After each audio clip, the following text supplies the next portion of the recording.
샬롬, 사랑하는 월광교회 성도 여러분 반갑습니다. 자, 이렇게 영상으로 인사를 드리게 되는데요. 먼저 제 소개를 하도록 하겠습니다. 저는 월광교회 최문식 목사입니다. 반갑습니다.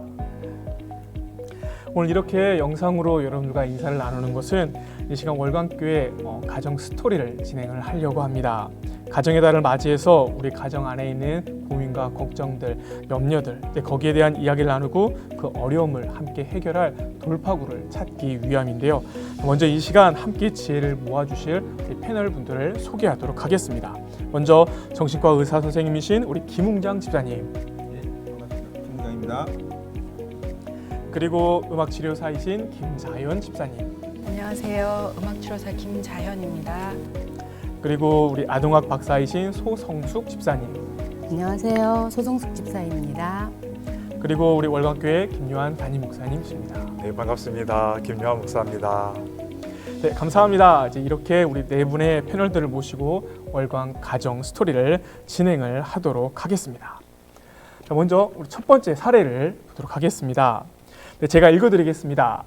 저는 43세이고 초등학교 6학년 남자아이와 1학년 여자아이를 두고 있는 여성입니다. 좋은 엄마가 되고 싶은데 그렇지 못한 것 같아서 자꾸 죄책감이 듭니다. 어렸을 적 저희 엄마는 많이 아프셨고 아버지는 무능하고 외도를 하신 경험이 있으세요. 아버지에 대한 원망과 엄마에 대한 미안한 마음이 항상 있었습니다. 물론 하나님께서 저에게 이렇게 귀한 자녀를 주심에 항상 감사하고 있어요. 하나님께서 자녀들을 내어 맡기면 그분이 책임져 주신다는 마음도 있습니다. 그런데 문제는 좋은 부모가 되기에는 부족하다는 생각이 저를 괴롭히고 있습니다. 좋은 부모가 되는 방법을 배운 적도 없어서 저는 좋은 부모가 될 수 없다는 생각도 들고 아이들에게 좋은 영향을 주지 못하고 있다는 생각이 듭니다. 그래서 관련 서적들도 많이 읽었어요. 그런데 또 책에 있는 내용처럼 아이들을 대하지 못하는 경우들도 많아요.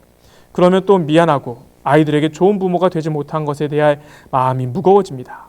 그리고 아이들을 보면 자꾸 제가 싫어한 제 모습이 보이고 그러면 화가 나고 아이들을 다그치고 아이들이 제 모습을 닮을까 봐 걱정도 되고 어렸을 적 저희 부모님 모습과 제 모습이 별로 차이가 없고 모습이 같다는 생각도 나고 그렇습니다. 좋은 부모가 되려면 어떻게 하는지요? 저는 왜 늘 죄책감에 억눌려 있을까요? 하나님께 아이들을 내어 맡기려 한다고 하는데 어떻게 하는 것이 하나님께 내어 맡기는 것일까요? 자, 이러한 내용입니다. 자, 세 가지 질문이 있는데요. 좋은 부모에 대해서, 그리고 죄책감에 대해서, 그리고 마지막으로 하나님께 내어 맡김에 대해서 저희들이 이야기를 나누면 좋을 것 같습니다. 그럼 먼저 좋은 부모에 대한 이야기로 한번 시작을 해보도록 하겠습니다. 네, 영국의 극작가 버나드 쇼는 이런 말을 했습니다. 부모는 중요한 직업이다. 그럼에도 불구하고 이 직업에 대해 적성 검사를 행한 적이 없다. 그렇습니다. 우리는 적성이 맞는지도 모른 채 부모가 되었습니다.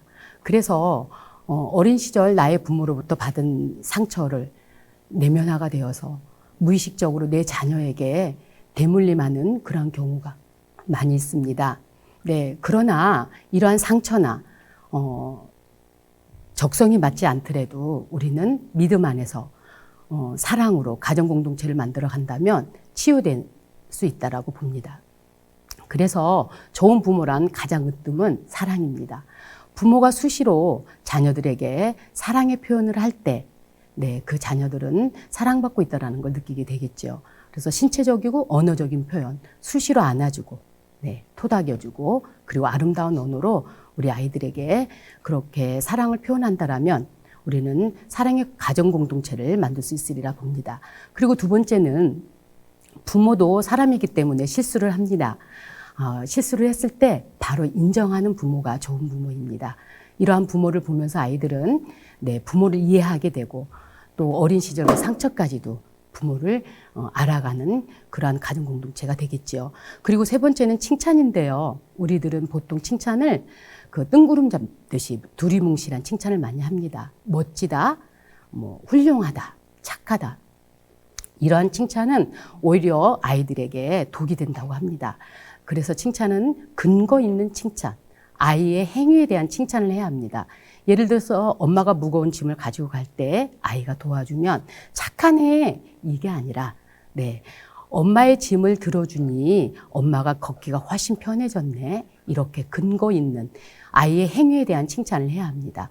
그리고 올바른 가치관으로 일관성 있는 양육 태도가 필요합니다. 또한 안전한 환경을 제공해 주는 게 중요한데요. 물리적인 환경뿐만 아니라 정서적으로, 심리적으로 아이를 안전한 환경이 될 수 있도록 부모는 노력해야 합니다. 언어 폭력 절대 안 되겠지요. 비지시적인 그러한 폭력 또한 안 되겠습니다. 그리고 마지막으로 가장 중요한 것은 우리가 부모는 모름지기 배움의 길을 걸어야 합니다. 본인의 어떤 그 잘못된 습관을 계속 고쳐나가려고 공부하고 또 새로운 신문물을 받아들이려고 열심히 공부한다라면 우리 자녀들과 함께 신세대들과 함께 소통하며 사랑의 공동체를 만들어 가리라 봅니다. 네, 그렇게 보면은 좋은 부모라는 것은 결국 끊임없이 배우고 내가 아직도 부족하다는 것을 인식하는 가운데에 점점 성숙해 가는 것이 참된 부모가 아닐까 생각을 해봅니다. 자, 그러면 다음 질문으로 넘어가 볼게요. 다음 질문은 죄책감이었습니다. 어떻게 해야 죄책감에서 벗어날 수 있을까요? 그런데 그러면 죄책감이라는 것은 먼저 무엇일까요? 이분 같은 경우에는 상당히 좀 많이 복합적으로 되는 것 같습니다. 첫 번째, 어릴 때 환경에서 부모님이 아버님 외도를 했다. 이제 아이들 같은 경우에는 뭐가 있냐면요, 부모님이 뭐 잘못되거나 혹은 뭔가 안 좋은 일을 당했을 때 내가 좀 더 잘했으면은, 내가 좀 더 그 부분들에 대해서 좀 잘했으면은 그렇게 되지 않았을까 하는 것들이 있었습니다. 이제 그런 것들이 항상 남아 있을 수가 있고요. 두 번째는 이제 아이를 양육하면서 뭔가 완벽한, 퍼펙트한 부모가 되기를 원하는데요. 세상에 완벽이라는 건 존재하지는 않거든요. 그래서 100이 완벽하다 하면요, 99가 되더라도 완벽하지 못할 수가 있거든요. 그렇기 때문에 항상 이런 부분이 못 미치는 부분들에서 본인이 비교가 될 수가 있는 거고요. 그래서 이제 이분 같은 경우에는 어떤 뭐 끊임없이 완벽하게 되려고 하다 보니까 마치 이제 내 100이 안 되니까 완벽하지 못하다. 그래서 나는 아이한테 좋은 부모가 될 수 없다. 이렇게 어떤 자꾸 스스로한테 그것을 이제 투사하는 경향이 있으신 것 같거든요. 그래서 이제 이분 같은 경우에는 뭔가 그런 부분을 좀 내려놓는 어떤 훈련이 필요하실 것 같아요. 실제로 보면은 이제 아이한테 다 잘해줄 수는 없지 않습니까? 또 아이가 뭐 24시간 동안 따라다니면서 아이를 볼 수는 없죠. 뭐 예전에 그런 CF도 하나 기억나는데, 아이 아빠가 아이 유치원에 따라다니고 뭐 어디 놀이터 가는데 따라다니고 이렇게 했었을 때 뭐 어떻게 보면은 뭐 아마 보험회사 광고 같았는데요. 그렇게 할 수는 없죠. 부모 마음은 그렇게 하면 좋겠지만은 결코 그럴 수는 없기 때문에 오히려 그런 자기가 완벽하지 못한다는 것에 대해서 인정하는 게 좀 필요하실 것 같아요. 그래야지만 우리가 100점 부모는 부모는 아니지 않습니까? 90점 부모도 부모님이시고 80점 부모도 부모일 수 있고요. 그리고 또 아이를 믿어야 되거든요. 아이를 믿지 못해버리면 마치 어릴 때 자기 모습처럼 이렇게 못하는 아이가 될까 봐서 항상 정전긍긍 할 수 있으니까요. 아이를 믿어야죠. 왜냐하면 뭐 아이들 같은 경우에 특히 요즘 코로나 때문에 아이들 집에 많이 있는데요. 보면 새로운 매형을 바탕합니다. 얘가 그냥 가스불도 못 다루고 뭣도 못 할 것 같은데 혼자 라면 끓여 먹고, 요즘 저는 이제 그 다른 거 보려고 지금 핸드폰 있는데 뭐 동영상 찾아봐가지고 혼자 뭐 레시피 찾아서 음식도 해 먹고, 그리고 또 자기들끼리 뭐 소통도 하는 거 보면 아이들한테 뭔가 믿음을 주면서 그걸 좀 신뢰할 수 있는 어떤 그런 과정들이 필요할 수가 있을 것 같거든요. 그런 부분 하면 자연스럽게 좋아질 수도 있고, 그다음에 또 아이들 또 그리고 이제 혼자 짊어지는 것보다 그런 부분들은 남편이라든지 주위 분들하고 쉐어하는 것이 필요할 것 같아요. 감사합니다. 일찍 어른이 된 것 같아요. 어릴 때 한창 응석 부릴 나이에 엄마한테 미안한 마음부터 들었으니까요. 그래서 마음이 아프더라고요. 읽기만 해도. 근데 이게 지금 좋은 자식이 되지도 못하고 좋은 부모가 되지도 못해서 또 더 죄책감이 또 더 드는 것 같아요. 누군가 그러시더라고요. 인생을 농사에 비하면 자식 농사가 가장 큰 농사가 아니겠느냐, 그런 말씀을 하시던데, 이 자식 농사가 삐걱거리면 이 마음을 뭐라고 형언할 길이 없잖아요. 근데 이 농사란 게 사람이 할 일을 하고 나머지는 하늘에 맡기는 그런 게 농사가 아닐까, 그렇게 말씀하시면서 자식 농사라는 말씀을 다시 한번 생각을 하게 해주시더라고요. 그래서 우리도 사람이 할 수 있는 일은 열심히 집사님들께서 말씀해 주신 것처럼 하고 나머지는 이제 하나님께 맡기는 그런 마음들이 있어야 되지 않을까, 이렇게 생각을 해봤습니다. 네, 감사합니다. 근데 이 사례의 주인공은 자신의 그 죄책감이 자녀들과의 관계도 있겠지만 물론 하나님 안에서 이제 하나님께 자녀들을 온전히 내어 맡기지 못한 것에 대한 이제 그러한 마음 가운데 죄책감도 있는데요. 아마 많은 신앙인들이 이제 이러한 생각을 아마 하고 계시지 않을까 생각이 듭니다. 목사님, 하나님께 자녀를 내어 맡긴다는 것이 무엇인지 그리고 어떻게 하는 것이 하나님께 자녀를 내어 맡기는 것인지 거기에 대해서 좀 말씀해 주시면 감사하겠습니다. 예, 이 내용을 읽으면서 좀 고민이 많이 들었습니다. 저는 저의 자녀들을 하나님께 맡기고 살아왔나 하는 질문이 먼저 들었어요.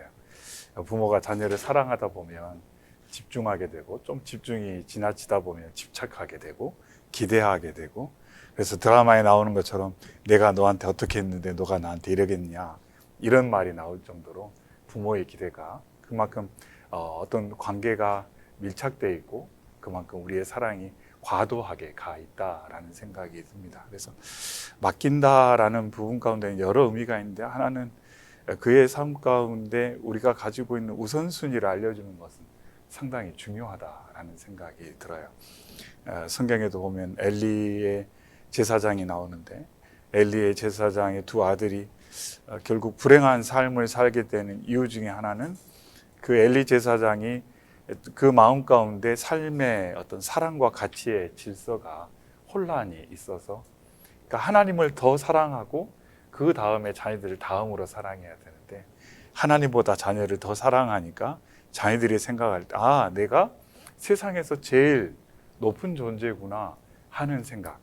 요즘 가끔 TV도 봐도 요즘 반려견이나 반려묘들 이렇게 전문가들이 상담하는 것을 보면 사랑하는 건 참 좋은데 그 사랑이 잘못된 메시지로 전달되어서 그 강아지들이 내가 우리 집에서 최고야 라고 하는 착각을 갖게 하는 근데 자녀를 하나님께 맡긴다는 것 중에 하나도 자녀들에게 좋은 메시지를 줘서 그들이 살아갈 때 세상에는 이러한 질서가 있구나. 특별히 신앙적 관점에서는 하나님이 계시고 부모님이 계시고 또 많은 사람들과 내가 함께 지낼 때 어떠한 질서 쪽에서 내가 살아가야 되는지를 어렸을 때부터 인식을 해야 되는데 우리가 아까 몇 가지 예로 말씀드렸던 것처럼 자녀들이 어렸을 때 잘못된 메시지를 받고 자라다 보면 그것에 혼란을 겪게 되고 그러다 보면 본인은 성장해 가면서 뭔가를 좀 더 알기 원하지만 큰 혼란 가운데 어려운 시간을 오래 보낼 수도 있겠다라는 생각이 많이 듭니다. 부모의 입장에서는 그런 것 같습니다. 이 아이가 어디에서 왔나라는 것을 늘 기억할 필요가 있는 것 같습니다. 내 속으로 난 자식이니까 내 거야.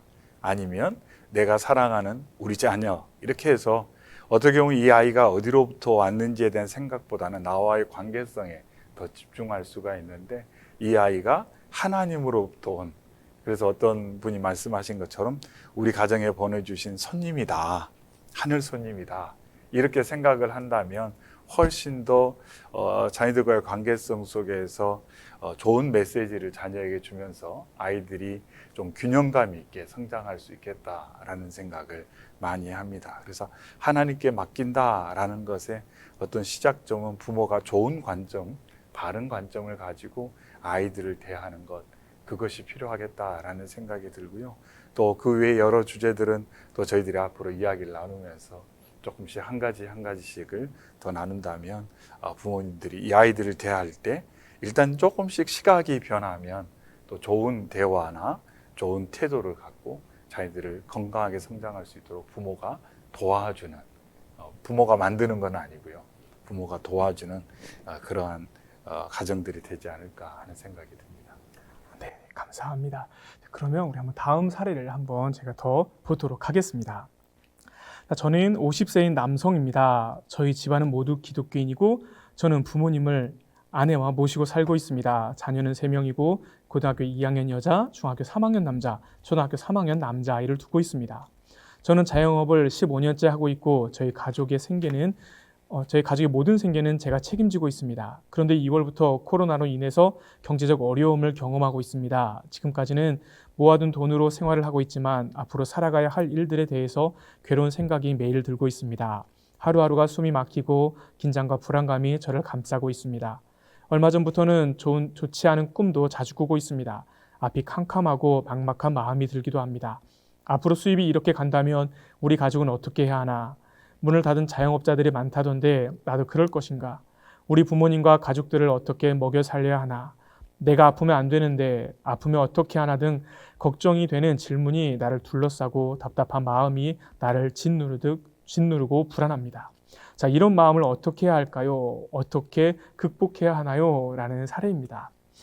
코로나19로 인해서 이러한 가정들이 많아졌는데요. 이러한 가정들의 어려움을 우리가 어떻게 다가가야 할까요? 이제 이분 같은 걸 봤을 때는 굉장히 좀 뭔가 일어나는 일보다는 일어나지 않는 일, 그리고 일어날 수도 있겠다라고 생각한 일에 대해서 자꾸 이제 몰입을 하는 부분이 많으신 것 같거든요. 물론 당연히 뭐 들려온 뉴스들이라든지 또 자영업 하시기 때문에 같이 뭐 상가 번영회라든지 이런 분 옆에 뭐 같이 다른 업종에 계신 분들이랑 이야기를 하다 보면 항상 좋은 이야기도 안 나오죠. 안 좋은 이야기 나오고 또 어디 좀 다른 동네에는 뭐 폐업했다더라 뭐 이런 이야기 나오기 때문에 들려오는 이야기들이 좋은 이야기들은 별로 머릿속에 안 남고 안 좋은 이야기들이 머릿속에 많이 남기 때문에 자꾸 거기에 이제 매몰되는 느낌이 듭니다. 그러다 보면 뭐가 있냐면요. 약간 심리학적인 용어를 빌자면 이제 터널 비전이라고 있습니다. 보시면은 뭔가 그냥 불안이나 아니면 뭔가 걱정거리나 이런 것들 때문에 자꾸 엄습하다 보면 그 해결이 안 됐을 경우에 내가 이제 바라보는 시야들이 점점 이제 좁아집니다. 그래서 마치 우리 운전하고 가다 보면 터널이 있지 않습니까? 터널 보면은 그 옆에는 다 시커멓고 끝에만 딱 보이지 않습니까? 그러면 마치 이제 재수가 좋아가지고 뭔가 그 핵심적인 부분에 딱 있으면 거기만 집중해 갈 수 있지만 대부분은 엄한 데 보죠. 전혀 엉뚱한 곳에. 다른 어떤 이런 게 이제 시야가 뚫리기 때문에 그것만이 전부라고 생각할 수가 있습니다. 그러다 보면은 점차 이제 좀 좁아지고 결국 이제 심하면은 뭐 불안증이라든지 뭐 우울 장애, 적응이 어려움들 때문에 굉장히 좀 더 힘들어 하실 수가 있는 거죠. 그래서 이제 이분 같은 경우에는 그런 일어나지 않을 일에 대해서 일어날 수도 있지만 물론 뭐 당연히 뭐 상황들이 어렵기 때문에 뭔가를 대비하는 건 중요하지만은 대비하는 것이 아니라 자꾸 거기 매몰되는 부분들 때문에 이런 상황들이 계속 악순환이 반복되는 상황으로 볼 수 있을 것 같습니다. 네, 그렇습니다. 코로나19가 우리들의 생활을 많이 바꿔놓았는데요. 이렇게 부모가 일어나지 않은 일에 대해서 불안해한다면 그것을 바라본 자녀들은 더 불안해할 것입니다. 불안한 부모를 보고 자란 아이들은 꿈을 잃기가 쉽습니다. 무기력해지기 때문에요. 그래서 일어나지 않은 일 가지고 너무나 그렇게 불안해하지 않으셨으면 좋겠습니다. 자, 그러면 이제 불안들이 저희들한테 막 다가오는데요. 그럼 이 불안들을 이제 어떻게 하면 저희가 좀 없앤다고 할까요? 그럴 수 있을까요? 사실은 불안이 필요한 감정이에요. 불안해야 외부의 어떤 위험한 요소들을 빨리 캐치할 수가 있잖아요. 근데 이게 과도하니까 이제 문제고, 집사님께서 말씀하신 것처럼 일어나지 않을 일을 미리 걱정하는 게 문제인 것 같아요. 저희 내담자 중에 한 분이 아이가 7살이에요. 7살인데 갑자기 저한테 군대는 어떻게 가죠? 이렇게 말씀하시는 거예요.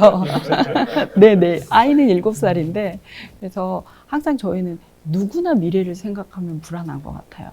근데 지금 이분 같은 경우는 가족이 또 대가족인 것 같아요. 부모님까지 모시고 살기 때문에 굉장히 어려우시고 또 지금 불안한 감정이 들기 때문에 이 불안을 없애고 싶고 또 꿈속에서도 좀 악몽을 꾸시는 것 같은데 지금 자나깨나 불안하신 거잖아요.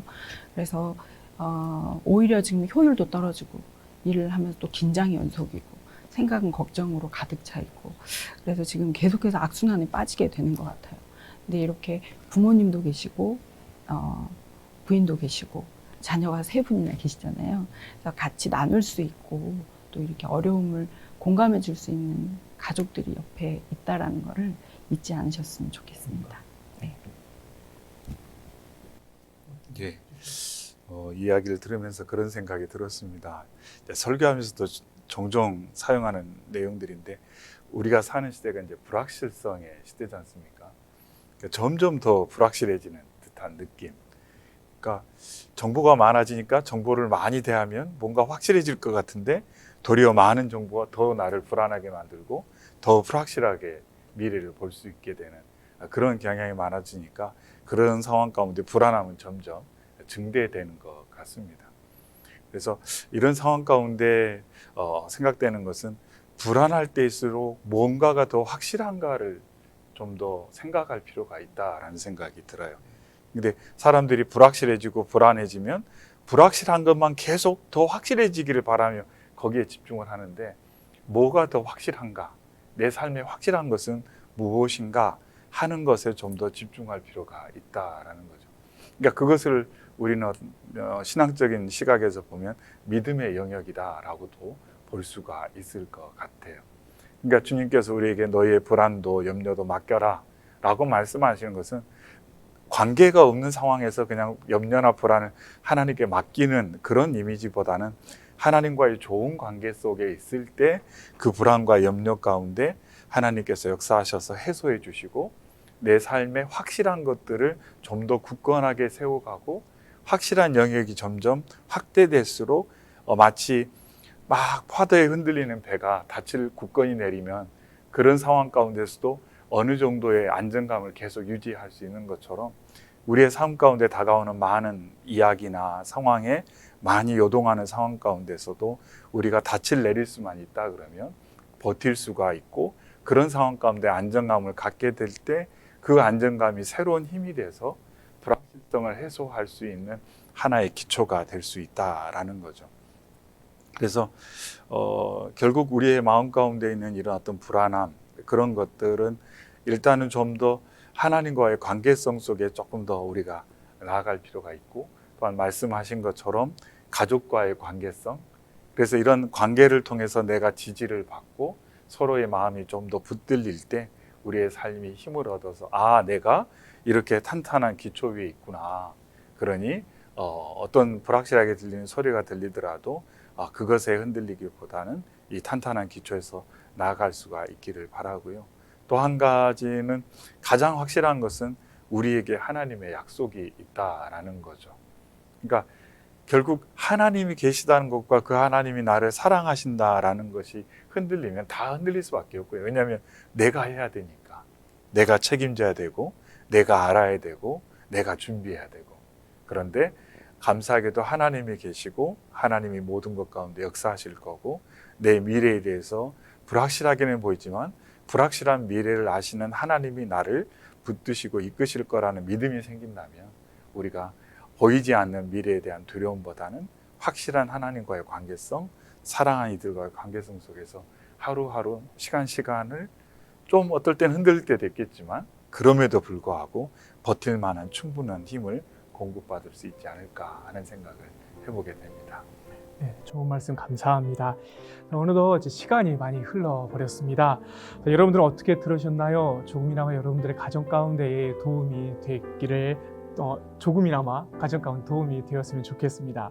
다음 영상에는 저희가 좀 더 알차고 좀 더 보람되고 좀 더 공감이 가는 내용으로 여러분의 가정 가운데 원스텝 한 걸음 더 가까이 다가가도록 하겠습니다. 이상 우리 첫 번째 시간을 여기서 마치도록 하겠습니다. 감사합니다.